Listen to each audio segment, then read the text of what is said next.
Hello all of you and welcome back again. आप सभी का स्वागत है। आज हम फरवरी 2022 के अंतर्राष्ट्रीय क्रोनोलॉजी को पढ़ेंगे और ये क्रोनोलॉजी काफ़ी इंपॉर्टेंट है क्योंकि इसके अंदर हमें जो है बजट पढ़ना है, आर्थिक समीक्षा पढ़नी है, उसके अलावा इंडियन फॉरेस्ट सर्वे की जो रिपोर्ट आई है वो पढ़नी है। तो आपके जो भी आगामी एग्जाम्स हैं, व्हाट्सोएवर आरपीएससी है, यूपीएससी है, कोई भी आपका एग्जाम है तो उसमें ये सारी चीज़ें आपको काफ़ी काम आने वाली है। तो इस मैगजीन के अंदर जितना डेटा दे रखा है, जितनी फैक्ट्स दे रखे हैं उनको हम पढ़ेंगे, प्लस जो एक्स्ट्रा चीज़ें होंगी उसको हम इसी के अंदर कवर करेंगे। तो आप बने रहिएगा चैनल के साथ में और इस पूरे वीडियो को जो है आप लास्ट तक देखिएगा ताकि आपको जो इसमें ज़्यादा से ज़्यादा बेनिफिट हो सके। और जनवरी वाली जो क्रोनोलॉजी है जिसका कि हम काफ़ी पोर्शन कर चुके हैं, सिर्फ हमें पुरस्कार और सम्मान वाला पोर्शन करना था और उसके बाद जो फैक्ट्स वाला पोर्शन आता है उसको कंप्लीट करना था।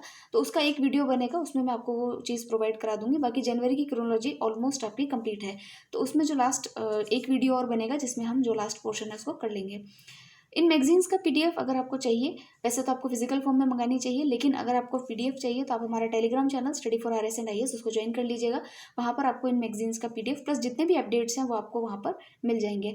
अगर आपकी कोई क्वेरी हो तो आप इंस्टाग्राम पे लिखिए या फिर जो कमेंट सेक्शन है उसमें लिखिए, तो आप वहाँ पर हमको बता सकते हैं। तो इस मैगजीन को स्टार्ट करते हैं। फर्स्ट हमारा जो आर्टिकल है इसके अंदर वो एक अवार्ड के बारे में है और अवार्ड का नाम है world games athlete of the year award. क्या नाम है? World games athlete of the year award. देखिए ये अवार्ड जो है ये काफ़ी प्रतिष्ठित पुरस्कार है और ये खिलाड़ियों को दिया जाता है। चलो ये तो बात मान ली कि प्रतिष्ठित है, खिलाड़ियों को मिलता है, लेकिन हम क्यों पढ़ें इसको? हमको इसलिए पढ़ना है क्योंकि हमारे देश से इसके लिए, इस अवार्ड के लिए चुने जाने वाले दूसरे व्यक्ति जो हैं, सेकंड व्यक्ति जो हैं, वो हमारे भारतीय हॉकी टीम के गोलकीपर हैं, उनको चुना गया है। उनका नाम है पीआर श्रीजेश। उनका नाम क्या है? पीआर श्रीजेश। यहाँ उनके फोटो देख सकते हैं आप। तो पहला ये जो अवार्ड था, पहली बार जो ये अवार्ड है वो हमारे भारतीय टीम, महिला टीम की जो कप्तान है, हॉकी टीम की कप्तान है जिनका नाम है रानी रामपाल जी, उनको 2019 में ऑलरेडी मिल चुका है। ठीक है। और ये सेकंड जो व्यक्ति हैं वो हमारे कौन बने हैं? पीआर श्रीजेश। तो पीआर श्रीजेश को ये अवार्ड मिला है जिसका नाम है world games athlete of the year award. तो ये दो फैक्ट आपको पता होने चाहिए। अगर आपसे कोई क्वेश्चन में पूछे कि world game athlete of the year award पाने वाले पहले भारतीय खिलाड़ी कौन है, तो अगर इनका नाम है पीआर श्रीजेश का, तो आप उस पर टिक ना करें। पहले कौन है? रानी रामपाल हैं, जिनको 2019 में दिया गया था, और 2020 में किनको मिला है? पीआर श्रीजेश को। दोनों ही हॉकी से संबंधित है और ये पहले तो हुआ करते थे, पूर्व कप्तान हैं ये, और अभी क्या है? ये गोलकीपर हैं। तो ये हमको इनके बारे में ध्यान रखना है। उसके अलावा जो चीज़ें हैं उनको आप कट कर दीजिए, इतना कोई नहीं हमको पढ़ना है। फिर देखिए इसके अंदर इनको कई सारे और भी अवार्ड मिल चुके हैं, जैसे कि 2021 के लिए इनको गोलकीपर ऑफ द ईयर का अवार्ड जो है उसके लिए चुना गया था। और इसके लिए इनकी सिफारिश जो है, मतलब जो रिकमेंडेशन है, वो हॉकी अंतर्राष्ट्रीय हॉकी संघ, यानी कि जिसको आप कहते हैं फेडरेशन ऑफ इंडियन हॉकी, उनके द्वारा की गई थी। तो हमें नाम याद रह जाएगा। इनका नाम है पीआर श्रीजेश। ठीक है। इनको सबसे प्रतिष्ठित अवार्ड मिला है। क्या नाम है उस अवार्ड का? World games athlete of the year award. तो अब हम पढ़ेंगे मासिक घटनाओं के सार संग्रह से, इसको स्टार्ट करेंगे। देखिए इसको आप, कई लोग स्किप कर देते हैं, जैसे मैंने जनवरी वाला वीडियो बनाया तो कई लोगों ने उसको 2 मिनट 3 मिनट तक ही देखा। तो आप इसको स्किप मत करिए क्योंकि आपके जो आने वाले पेजेस हैं उनकी भूमिका यही इसी फर्स्ट पेज से स्टार्ट होती है। तो पहले मैं जो है इस पेज को अगर मैं पढ़ा रही हूँ तो उसका ये रीज़न यही है कि आप जो है आने वाले पेजेस को ढंग से समझ सकें। ठीक है, तो इसको स्किप मत कीजिएगा। फर्स्ट देखते हैं हम इसमें क्या है।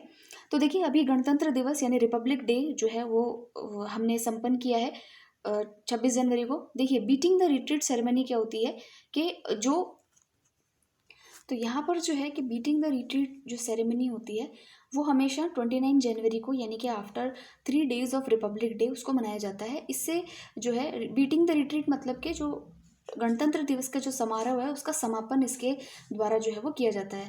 तो ऐसा पहले जब हमारा देश आज़ाद हुआ था, गणतंत्र दिवस मनाया गया था, तो उसमें कैप्टन रॉबर्ट्स करके थे, तो वहाँ पर उन्होंने इसको स्टार्ट किया था। और वो Prince, I don't know, Prince Philips, हाँ प्रिंस फिलिप्स और जो एलिजाबेथ सेकंड है उनके, क्योंकि वो लोग जब देश को आज़ाद किया तब उन लोगों को जो है यहाँ पर इनवाइट किया गया था। तो उनके आने पर, क्योंकि वो 26 जनवरी वाला प्रोग्राम तो हो चुका था, तो ये बीटिंग द रिट्रीट सेरेमनी जो है वो जो है उसको संपन्न जो है वो उनके सम्मान में जो है वो किया गया था। तो यहाँ पर यही ध्यान देने योग्य बात है कि जो इस बार जो बीटिंग द रिट्रीट सेरेमनी हुई उसके अंदर कौन सा जो स्टार्टअप है उसने लाइट शो के तहत जो है 1000 ड्रोन्स जो है वो उड़ाई है। पहली बार हुआ है कि किसी स्टार्टअप ने ऐसा कार्य किया है। तो उसका नाम है बोट लैब, तो इसलिए हमको उसका नाम थोड़ा सा ध्यान में रखना चाहिए। फिर नेक्स्ट जो हमारा न्यूज़ लाइन है वो है, केंद्र सरकार ने किसे नए मुख्य आर्थिक सलाहकार के रूप में नियुक्त किया है। तो देखिए, अभी आप जानते हैं कि चीफ इकोनॉमिक एडवाइज़र जो होते हैं, ये जो है हमारी आर्थिक समीक्षा बनाने का कार्य जो है ये करते हैं। तो अभी नए जो आर्थिक सलाहकार, मुख्य आर्थिक सलाहकार जिनको बनाया गया है वो है डॉक्टर वी अनंत नागेश्वरन। क्या नाम है उनका? डॉक्टर वी अनंत नागेश्वरन। तो इनका नाम ध्यान रखना है हमको, ये इंपॉर्टेंट है, ठीक है। अच्छा, एक चीज़ मैं बताना भूल गई आपको कि ये जो आप ये पढ़ रहे हैं, इनका नाम पी श्रीजेश का नाम, तो ये इंपॉर्टेंट इसलिए भी है कि जो लोग अभी आरएस मेंस दे रहे हैं तो वो भी इसको अच्छे से पढ़ लीजिएगा, क्योंकि हो सकता है कि इसमें क्वेश्चन जो है वो बन जाए, क्योंकि मेंस के अंदर ही आपके टॉपिक दे रखा है। तो ये हो गया आपका इनके बारे में। अभी देखिए, आसियान के बारे में आप जानते हैं कि आसियान के जो देश हैं उसमें भारत जो है आसियान का मेंबर नहीं है, ये ध्यान रखिएगा, ठीक है। तो आसियान डिजिटल मंत्रियों की दूसरी बैठक जो है उसके अंदर एक योजना को मंजूरी दी गई। उस योजना का नाम है भारत आसियान डिजिटल कार्य योजना, ठीक है। यानी कि दोनों, जो भारत और आसियान है, जो दोनों मिलकर के जो कार्य करेंगे वो डिजिटली करेंगे, ठीक है। ये कार्य योजना प्रस्तुत की गई है। इसके बारे में आगे हम पढ़ेंगे जब हम इंटरनेशनल न्यूज़ को पढ़ेंगे, अंतर्राष्ट्रीय खबरों में इसको वापस से पढ़ा जाएगा। अब देखिए, एक सूचकांक है जिसका नाम है ट्रांसपेरेंसी इंटरनेशनल, और इसने जो है अपना भ्रष्टाचार धारणा सूचकांक जो है वो जारी किया है, जिसको हम इंग्लिश में बोलते हैं करप्शन परसेप्शन इंडेक्स। इसके अंदर भारत की जो रैंक है वो हम आगे पढ़ेंगे, भारत की जो रैंक है वो हम यहाँ पढ़ेंगे कि भारत और मलेशिया, इनको साथ साथ रैंकिंग मिली है और वो मिली है 85th रैंक। कितने देशों में से मिली है, क्यों इतनी रैंक जो है हमारी इसमें जो है ज़्यादा है, वो सारी चीज़ें हम पढ़ेंगे जब हमारा अंतर्राष्ट्रीय परिदृश्य हम पढ़ेंगे, तो वहाँ पर इस पूरी इंडेक्स को ढंग से पढ़ा जाएगा, ठीक है। आजकल देखिए इंडेक्स पे काफ़ी क्वेश्चन आते हैं, तो आप इसको अच्छे से पढ़ लीजिएगा कि भारत की रैंकिंग किस इंडेक्स में कौन सी है। और इंडेक्स भी ज़्यादा नहीं है, जो बड़े बड़े इंडेक्स हो ना उन्हीं को हमको ध्यान में रखना है। देखिए, नेपाल ने जो है अभी नेपाल का जो केंद्रीय सांख्यिकी ब्यूरो है, जिसको हम CSO कहते हैं, ठीक है, सेंट्रल स्टैटिस्टिकल ऑफिस, तो यहाँ तो इनका अलग है, केंद्रीय सांख्यिकी ब्यूरो है। तो इन्होंने जो है राष्ट्रीय जनसंख्या अपनी बताई है कि भाई 2021 के अंदर जो है हमारे जनसंख्या में वृद्धि दर जो है वो कितनी हुई है। तो देखिए 0.93% जो है इनकी जनसंख्या में वृद्धि हुई है। अब ये क्वेश्चन आई डोंट नो कि इंपॉर्टेंट है कि नहीं, लेकिन हाँ इसमें दे रखा है तो हम एक एज एन रीड कर लेते हैं, ताकि हमको अगर आ भी जाए तो हम इसको क्लिक करें। फिर देखिए भारत और जो है, अब नेक्स्ट उस पर आइए कि ब्रांड फाइनेंस 2022 ग्लोबल 500। अब ये क्या है? तो देखिए ये एक जो है, ये जितने भी हमारे देश में विदेशों में जो ब्रांड होते हैं ना, जैसे आप ब्रांडेड चीज़ें खरीदते हैं, आईपैड खरीदते हैं, ठीक है, जियो का कुछ आपने खरीदा है, तो इस प्रकार के जितने भी ब्रांड्स हैं उनको इसके अंदर रैंकिंग दी जाती है कि भाई सबसे अच्छा ब्रांड कौन सा है, किसने सबसे अच्छा परफॉर्म किया है और कौन सबसे लोवेस्ट परफॉर्मर है। तो इसमें देखिए पूरे ग्लोबली 500 जो ब्रांड फाइनेंस होते हैं उनको ये लोग जो है वो रैंकिंग देते हैं। तो इसमें टॉप इस बार किसने किया है? तो एप्पल ने टॉप किया है, ठीक है। जैसे अपन खरीदते हैं एप्पल के मैकबुक, टैबलेट्स, फोन्स, सबके लिए क्रेज़ बहुत ज़्यादा है, तो एप्पल जो है इस बार टॉप किया है। और भारत की जो जियो कंपनी है वो 5th पोजीशन पे है, ठीक है।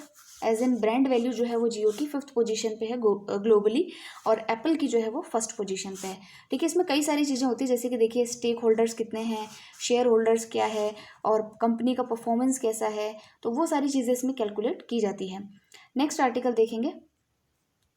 नेक्स्ट में ये है कि भारत के अंदर जो भी हमारे रक्षा बल हैं, तो हमारे जो रक्षा बल हैं उनके, जैसे कि नौसेना है, वायुसेना है और तट रक्षक बल है जिसको कोस्ट गार्ड कहते हैं आप, इन सब के बीच में तालमेल को बढ़ाने के लिए, समन्वय को बढ़ाने के लिए, जल्दी से कोऑर्डिनेशन हो सके, उन सबको बढ़ाने के लिए एक्सरसाइज की गई है जिसका नाम है पश्चिम लहर। तो नाम याद रखिएगा, पश्चिम लहर आपसे पूछ लेंगे। पश्चिम लहर नाम की जो एक्सरसाइज अभी कंडक्ट की गई है, किन दो देशों के बीच में हुई है, या किन्हीं नौसेना या वायुसेना, सिर्फ वायुसेना नौसेना के बीच में हुई है, या मालदीव्स और भारत की थल सेना के बीच में हुई है, ऐसे करके आपको जो है उसमें कई सारे ऑप्शन देखने को मिलेंगे, तो आपको बताना है उसमें। तो वो होगा भारतीय नौसेना, वायुसेना और थल सेना और तट रक्षक बल के बीच में तालमेल बढ़ाने के लिए जो है ये पश्चिम लहर नाम की एक्सरसाइज की गई है, ठीक है। फिर नेक्स्ट देखिए, रस्किन बॉन्ड का नाम आप सब लोगों ने सुना होगा। तो देखिए रस्किन बॉन्ड जो है वो भारतीय हैं, नाम से विदेशी लग रहे होंगे, लेकिन हाँ इनके जो फादर हैं और मदर हैं वो दोनों ही विदेशी थे, और अंग्रेज़ों के समय जो है ये यहाँ पर आए थे और यहीं पर इनका जन्म हुआ है। तो उस समय आई थिंक इनका जन्म पंजाब में हुआ है और अभी ये मसूरी में रहते हैं, ठीक है। तो ये रस्किन बॉन्ड जो है, इनकी किताब आई है एक, जिसका नाम है a little book of India celebrating 75 years of independence, ठीक है। पूरा याद ना भी रहे तो इतना तो ध्यान रहेगा कि सेलिब्रेटिंग 75 ईयर्स ऑफ इंडिपेंडेंस, ठीक है। A little book of India celebrating 75 years of independence. तो इस पुस्तक के रचयिता कौन है? रस्किन बॉन्ड है, जो कि एक भारतीय लेखक है। एंग्लो इंडियन कहते हैं इनको, भाई कहते क्या है ही एंग्लो इंडियन, लेकिन ये जो है एक भारतीय लेखक है। तो ऐसे नाम आप इनका ध्यान रखेंगे। फिर नेक्स्ट हम देखते हैं, तो देखिए ब्रह्मोस एरोस्पेस प्राइवेट लिमिटेड जो है, ब्रह्मोस का नाम आपने सुना होगा। ब्रह्मोस जो हमने रशिया के साथ में मिल करके जो मिसाइल का निर्माण किया था, तो उसी के तहत जो है ब्रह्मोस एरोस्पेस प्राइवेट लिमिटेड करके कंपनी बनाई गई, जिसमें कि रशिया का भी योगदान है, प्लस हमारे DRDO जो है उससे जुड़ा हुआ है। तो उसने अभी जो है एक एंटी शिप मिसाइल प्रणाली जो है फिलीपींस को देने की घोषणा की है। ठीक है, जैसे कि हमने रफाल मांगा किससे? फ्रांस से, उसी प्रकार से फिलीपींस को हम क्या देंगे? एक एंटी शिप मिसाइल प्रणाली। ठीक है, एंटी शिप मिसाइल प्रणाली जो है वो ब्रह्मोस एरोस्पेस प्राइवेट लिमिटेड के द्वारा किस देश को दिया जाएगा? अभी ये फिलीपींस को दिया जाएगा। ठीक है, फिलीपींस की लोकेशन क्या है ये आप मुझे जो है मुझे तो आप कैसे बताएंगे, लेकिन आप जो है अपने एक हाँ दीवार पे एक मैप जरूर रखा कीजिए, वर्ल्ड मैप, और वहाँ पर आप तुरंत लोकेट किया कीजिए कि भाई फिलीपींस किस तरफ है। तो जब आप ऑस्ट्रेलिया देखेंगे, उसके ऊपर जब आप पाएंगे इंडोनेशिया और ये वाला जो एरिया है, इधर आपको जो है फिलीपींस दिखाई दे जाएगा। फिलीपींस की राजधानी क्या है वो आप मुझे बताइएगा। नेक्स्ट देखिए, नेक्स्ट है हमारा, भारतीय नौसेना ने किस पहले स्वदेशी सेवा मुक्त मिसाइल कॉर्वेट को एक संग्रहालय में परिवर्तित करने की योजना जो है उसी योजना के तहत दादर और नागर हवेली और दमन और दीव प्रशासन को सौंप दिया है। मतलब एक उनका जो है मिसाइल कॉर्वेट था, उसको जो है अब एक संग्रहालय बनाया जाएगा, म्यूजियम बनाया जाएगा। और ये कहाँ पर बनेगा? दादर नागर हवेली दमन एंड दीव को। आपको पता है दादर नागर हवेली और दमन दीव को एक कर दिया गया है अभी, इसलिए यहाँ पर एक साथ नाम जो है आपको देखने को मिल रहा है। तो उसका नाम क्या है? उस मिसाइल का नाम क्या है? तो उस मिसाइल का नाम है INS खुकरी। क्या नाम है? INS खुकरी। तो ये याद रखिएगा। फिर देखिए, भारत ने स्वीडन की कंपनी साब ग्रुप के साथ किस हथियार की खरीद का समझौता किया? काफ़ी इंपॉर्टेंट सवाल है, इसको स्टार लगा लीजिएगा, हो सकता है इस पर क्वेश्चन आ जाए। तो उसका नाम है 84। ठीक है, तो 84 जो हथियार है उसके तहत उसके लिए जो है स्वीडन की कंपनी साब के साथ में भारत ने समझौता किया है। पूछ लेगा आपसे क्वेश्चन कि 84 के लिए अभी हाल ही में किस देश के साथ में समझौता किया गया है? तो वो स्वीडन के साथ किया गया है। ठीक है, फिर नेक्स्ट देखिए कि वर्ष 1964 के टोक्यो ओलंपिक में स्वर्ण पदक विजेता भारतीय हॉकी टीम के कप्तान कौन थे, जिनका हाल ही के अंदर जो है वो निधन हुआ है? उनका नाम था चरणजीत सिंह। ठीक है, क्या नाम था? चरणजीत सिंह। फिर देखिए नेक्स्ट है राधेश्याम खेमका, जनरल बिपिन रावत और कल्याण सिंह के अतिरिक्त अन्य किस व्यक्ति को पद्म विभूषण सम्मान देने की घोषणा की गई है? तो उनका नाम है सुश्री प्रभा अत्रे। देखिए पद्म विभूषण बहुत कम लोगों को मिलता है, क्योंकि ये जो है हाईएस्ट जो है पद्म जो सीरीज है उसके अंदर हाईएस्ट अवार्ड होता है, तो इसलिए जो है इनके इनमें जितने भी नाम होंगे उन सबको हम याद कर लेंगे, तो उनको हम आगे पढ़ेंगे भी वैसे। तो यहाँ आप इतना ही ध्यान रखिएगा कि सुश्री प्रभा अत्रे को जो है ये अवार्ड दिया गया है। नेक्स्ट देखिए, भारत और दक्षिण अफ्रीका के मध्य 19 से 23 जनवरी को खेली गई एक दिवसीय मैचों की श्रृंखला को किस टीम ने जीता है? तो हालांकि देखिए ये क्वेश्चन जो है एग्जाम्स में पूछे जाते हैं, इस बार तो UPSC के अंदर भी जो है ओलंपिक से रिलेटेड जो है वो क्वेश्चन था, तो इन चीज़ों को आपको पढ़ लेना चाहिए। तो देखिए दक्षिण अफ्रीका जो है, क्योंकि करंट अफेयर के नाम पे ना कुछ भी पूछ लेते हैं, करंट अफेयर में था तो एक उठा करके ऐसा ही क्वेश्चन दे दिया। अब आप सोचते रहिए, अगर आपने पढ़ा है तो आपका आएगा, वरना नहीं आएगा। ऐसा ही अभी मैंने देखा कि वीडियो एग्जाम में भी हुआ, इस प्रकार के क्वेश्चंस थोड़े से आए हैं कि अगर आपने पढ़ रखा है तो आपको आएगा, नहीं पढ़ रखा है तो आप आइडिया भी नहीं लगा पाएंगे। तो ऐसा होता है, तो इसलिए जब कुछ आंखें नज़र में कुछ आती है चीज़, तो एक बार उसको कॉन्शियस माइंड में डाल लेना चाहिए। फिर है किस रॉकेट वैज्ञानिक को भारतीय अंतरिक्ष एजेंसी यानी इसरो का नया अध्यक्ष जो है वो भी चुना गया है? आप जानते हैं कि K-Sivan पहले अध्यक्ष थे इसरो के, अभी इसरो के अध्यक्ष बदल दिए गए, उनका नाम है डॉक्टर S सोमनाथ। क्या नाम है? Doctor S Somnath. अच्छा एक चीज़ और, अभी राजस्थान में नए चीफ सेक्रेटरी जो है वो बनाई गई हैं। ठीक है, महिला चीफ सेक्रेटरी बनाई गई हैं, उनका नाम क्या है वो आप बताएंगे। उसके अलावा एक चीज़ और बताएंगे कि पहली महिला चीफ सेक्रेटरी कौन थी राजस्थान में, उनका नाम भी आप कमेंट सेक्शन में लिखेंगे। तो इससे क्या थोड़ा आपको भी होमवर्क मिलेगा। नेक्स्ट देखते हैं, नेक्स्ट में है रॉबर्ट मेट्सोला किस द्वीपीय राष्ट्र की नेता हैं जिन्हें यूरोपीय संघ की संसद का अध्यक्ष जो है वो चुना गया है? तो देखिए ये काफ़ी इंपॉर्टेंट है। मैं क्यों इंपॉर्टेंट बता रही हूँ, क्योंकि इस बार जो EPFO का एग्जाम हुआ था उसके अंदर इसी प्रकार का क्वेश्चन पूछा गया था, और वो क्वेश्चन मेरे हिसाब से कहीं नहीं होगा, क्रोनोलॉजी में वो क्वेश्चन था। ठीक है, वो ऐसी कोई महिला थी जो आई थिंक WTO के महिला थी, WTO की सदस्य बनी थी या कहाँ बनी थी, और वो किसी अफ्रीकी देश की से थी। तो वही क्वेश्चन पूछा था कि वो किस देश से संबंधित है। तो इस प्रकार के क्वेश्चन पूछ लिए जाते हैं। पता नहीं वो भी ऐसी क्रोनोलॉजी पढ़ के ही सवाल बनाते हैं कि ऐसा हो सकता है। क्रोनोलॉजी में उस एक ही क्रोनोलॉजी से 3 क्वेश्चंस थे उस टाइम पे। एक रैंकिंग पे क्वेश्चन था और 2 इस टाइप के क्वेश्चन थे। एक स्पोर्ट्स का क्वेश्चन था और एक ये पर्सन इन न्यूज़ का क्वेश्चन था। तो इस तरीके के क्वेश्चंस को आपको मिस नहीं करना है। तो ये रॉबर्ट, अच्छा एक याद करना भी बड़ा आसान होता है। कैसे याद करें? अब ये ऐसा तो है नहीं कि कोई हमको उसको घोट के पी ले, ऐसा तो है नहीं। तो आप क्या करो कि इसको एक बार रीड लगाया, उसके बाद में एक एक रीडिंग और लो, और जब आपका एग्जाम आए तो उस समय जो है फास्ट रीड करने की कोशिश करो। तो उससे क्या है कि आपके दिमाग में क्लिक कर जाएगा। 4 ऑप्शन देखते ही आप क्लिक कर जाएंगे कि ये इसका आंसर है। तो देखिए ये जो रॉबर्ट मेट्सोला है ये माल्टा से संबंधित है और ये यूरोपीय संघ की जो संसद है उसके अभी अध्यक्ष जो है इनको बनाया गया है। फिर है जो बहुराष्ट्रीय नौसैनिक अभ्यास है जिसका नाम है मिलन 2022। ठीक है, अब ये बहुराष्ट्रीय यानी कि कई सारे राष्ट्रों ने इसमें पार्टिसिपेट किया, तो ये क्वेश्चन नहीं आएगा। ठीक है, तो मिलन 2022 जो है उसके अंदर नौसैनिक अभ्यास हुआ है और ये कहाँ पर संपन्न किया गया, ये इंपॉर्टेंट हो जाता है। तो भारत में इसको विशाखापट्टनम के अंदर आयोजित किया गया है। ठीक है, अब देखिए सेबी का नाम आप जानते ही हैं, भारतीय प्रतिभूति और विनिमय बोर्ड, जो कि एक नियामक निकाय है, म्यूचुअल फंड्स वगैरह को यही रेगुलेट करती है। इसके जो निवेशक हैं उनको शिक्षित करने के उद्देश्य से कौन सा मोबाइल ऐप जो है वो जारी किया गया है, लॉन्च किया गया है, उसका नाम है साथी ऐप। ठीक है, साथी इसका नाम है, ये अभी जो है वो जारी किया गया है।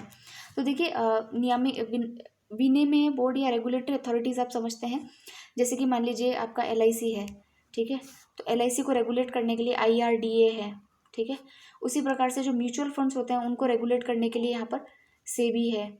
ठीक है, तो ये शेयर मार्केट है, ये सारी चीज़ें इनको रेगुलेट करने के लिए सेबी का निर्माण किया गया है।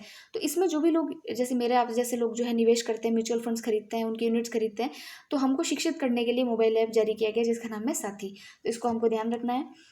फिर है फीफा के वर्ष 2021 के वार्षिक पुरस्कारों में पोलैंड के किस खिलाड़ी को वर्ष के सर्वश्रेष्ठ फुटबॉलर का पुरस्कार जो है वो अब मिला है। तो ये आपको याद रखना है, ये भी इंपॉर्टेंट है, पर्सन इन न्यूज़ का क्वेश्चन है।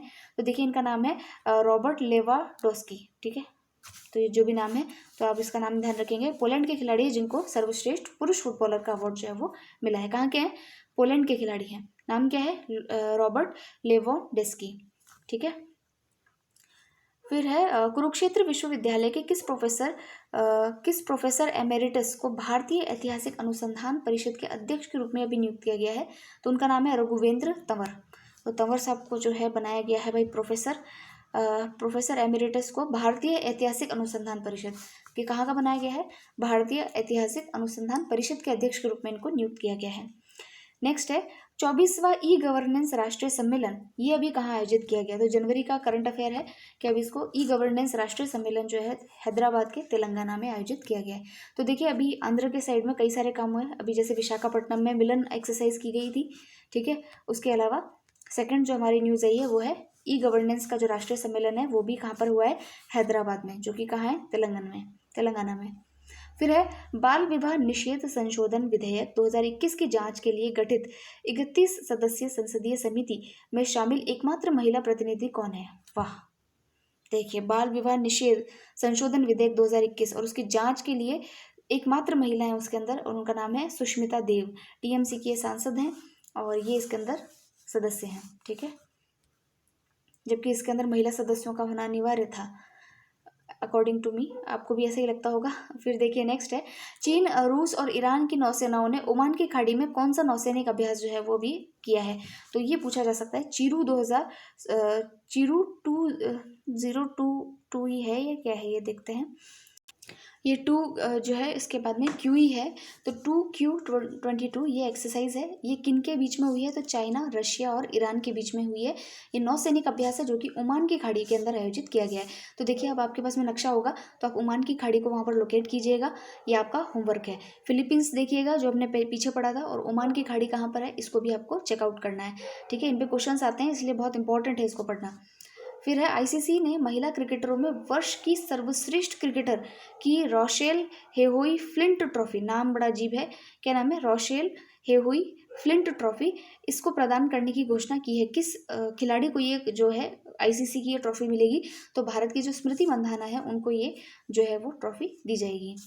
ठीक है। फिर देखिए, भारतीय रिजर्व बैंक के किस पूर्व गवर्नर को बीजिंग स्थित, बीजिंग कहाँ पर है, चाइना में, वहां पर एशियाई अवसंरचना निवेश बैंक, क्या है, एशियाई अवसंरचना निवेश बैंक, एशियाई अवसंरचना निवेश बैंक, उसका उपाध्यक्ष जो है वो नियुक्त किया गया है।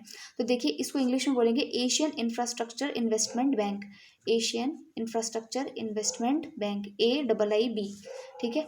तो इसका उपाध्यक्ष जो है वो भी किसको नियुक्त किया गया है, भारत के उर्जित पटेल, जो यहाँ के पहले RBI के गवर्नर रह चुके हैं, उनको नियुक्त किया गया है। ठीक है। फिर देखिए जो है इम्पॉर्टेंट बात ये भी थी कि जो AIIB है, AIIB जो है, इसका हेडक्वार्टर कहाँ पर है, बीजिंग में है। ठीक है, चाइना में, ये ध्यान रखना है। फिर देखिए, स्वामी विवेकानंद की जयंती के उपलक्ष्य में प्रतिवर्ष 12 जनवरी को मनाए जाने वाले राष्ट्रीय युवा दिवस के लिए इस बार की थीम क्या थी। ठीक है, तो इस बार की थीम थी यह सब दिमाग में है, it's all in the mind. ठीक है, it's all in the mind, सब कुछ दिमाग के भीतर है। फिर देखिए, उद्योग और आंतरिक व्यापार संवर्धन विभाग, जिसको DPIIT कहते हैं आप, तो उन्होंने जो है संवर्धन विभाग तथा वाणिज्य व उद्योग मंत्रालय के द्वारा पहली बार देश में किस रूप में जो है वो आयोजित किया गया है, तो ये जो है स्टार्टअप इंडिया इनोवेशन वीक के रूप में जो है इसको मनाया गया है। इतना इम्पोर्टेंट नहीं है, आगे बढ़ते हैं। किन दो भारतीय फिल्मों को वर्ष 2022 के 94वें अकादमी पुरस्कारों के लिए सूचीबद्ध किया गया है। तो वो जो दो फिल्में हैं वो है जय भीम और मरक्कर अरेबिकतलिंते सिंघम। ठीक है, यही नाम है। तो ये दो फिल्में हैं, पहला नाम तो इजी है जय भीम, और दूसरी का पता नहीं है, इसको आप थोड़ा सा देख लीजिएगा, मरक्कर से याद रख लेंगे। जय भीम और मरक्कर, इनको अकादमी पुरस्कारों के लिए सूचीबद्ध किया गया है, भारतीय फिल्में हैं। फिर देखिए, भारत के जो प्रधानमंत्री हैं उन्होंने त्रिपुरा के दौरे पर मुख्यमंत्री त्रिपुरा ग्राम समृद्धि योजना के अतिरिक्त अन्य किस पहल का शुभारंभ अगरतला में किया है। देखिए, त्रिपुरा की राजधानी है अगरतला, ये तो आपको पता ही है। ठीक है, तो वहाँ पर मुख्यमंत्री त्रिपुरा ग्राम समृद्धि योजना तो शुरू की है, उसके अलावा एक योजना और स्टार्ट की है जिसका नाम है 100 विद्या ज्योति स्कूल परियोजना मिशन, 100 विद्या ज्योति स्कूल परियोजना मिशन। तो काफ़ी इंपॉर्टेंट है फ्रेंड्स, अगर आपके कोई भी RPSC के एग्जाम्स हैं, वहाँ पर करंट अफेयर्स के नाम पर जो है इसी प्रकार के क्वेश्चन जो है वो पूछे जाते हैं कि भाई फलानी योजना कहाँ से शुरू की गई, तो ये त्रिपुरा से स्टार्ट की गई है, आप इसको ओला कर लीजिएगा और इसको यहाँ अंडरलाइन। ठीक है।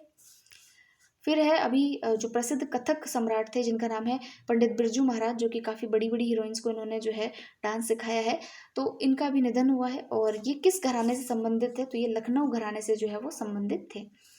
फिर लास्ट जो हमारा इसके अंदर सीरीज़ के अंदर फैक्ट है वह दिसंबर 2022 से जनवरी 2022 में ऑस्ट्रेलिया में आयोजित एशियाई श्रृंखला को ऑस्ट्रेलिया ने लगातार कौन सी बार जो है वो जीता है। तो ये 2021 से 2022 में ऑस्ट्रेलिया ने लगातार एशियाई जो श्रृंखला है उसको तीसरी बार जो है वो जीता है। तो ये हो गए हमारे आज के इसमें फैक्ट फाइल, जो कि हमने एक बार ओवरव्यू ले लिया है। अब हम जो है मेन मैगजीन पर आएंगे जिसमें हम बजट पढ़ेंगे, बजट में क्या क्या घोषणाएं जो है वो इस बार की गई हैं उनको पढ़ेंगे, और फिर हम आर्थिक समीक्षा जो है उसको कंप्लीट करेंगे। देखिए फ्रेंड्स, आपको 1 घंटे में पढ़ाने वाले लोग भी मिलेंगे, 20 मिनट के अंदर पूरी क्रोनोलॉजी पढ़ लीजिए, और 10 मिनट में पढ़ लीजिए, और 3-3 घंटे में भी पढ़ाने वाले मिलेंगे। तो मेरा कोई क्लेम नहीं है, आपको पसंद आता है तो आप उनसे पढ़िए, किसी से भी पढ़िए, जहाँ मन आए पढ़िए। लेकिन मेरा एम ये है कि सिर्फ मैं इसको रीड करके ना छोड़ूं, मैं कुछ ऐसी चीज़ बताऊं जो कि आपको नहीं पता हो, या फिर पता भी हो तो आप उसको रिलेट नहीं कर पा रहे हो। तो वैल्यू एडिशन मेरा काम है, इसीलिए आप शायद वीडियो भी देखते हैं और आप लोग जो है इसको काफ़ी सराहते भी हैं। तो और एक चीज़ और कहूँगी कि इसके नोट्स बनाने में अपना टाइम वेस्ट ना करें। ऑलरेडी मैगजीन इतनी छोटी है कि आप नोट्स बना करके अपना समय जो है वो ख़राब करेंगे। आप इससे तो बेहतर है कि आप 10 से 15 बार जो है इस मैगजीन को रीड कीजिए, अलग अलग पेन से इसको रीड कीजिए, कभी गोला बनाइए, कभी सर्कल बनाइए, गोला सर्कल एक ही होता है, कभी गोला बनाइए, कभी अंडरलाइन कीजिए, कभी येलो से हाईलाइट कीजिए। तो जितनी बार आप रिवाइज करेंगे उतनी बार आपके दिमाग में चीज़ें रहेंगी, और ये फैक्ट्स ऐसे होते हैं कि आपको दिमाग में ईजिली समझ में जो है वो आते नहीं हैं। तो इसीलिए मेरा यही कहना है। और फिर जो है मैगज़ीन की समरी बनाना थोड़ा सा क्या है, टाइम नहीं मिल पाता है, लेकिन अगर मिलेगा तो मैं इसकी समरी भी बनाऊंगी। लेकिन फ़िलहाल तो आपको पूरा टाइम देना ही पड़ेगा, एटलीस्ट हमको 2 आवर्स लगते हैं पूरी मैगज़ीन को कवर करने में विथ वैल्यू एडिशन, तो इतना समय तो हमको लगेगा। तो हम मिलेंगे अब नेक्स्ट वीडियो में जिसमें हम बजट पढ़ेंगे और आर्थिक समीक्षा को पढ़ेंगे। आप बने रहिएगा चैनल के साथ में। Thanks a lot for listening.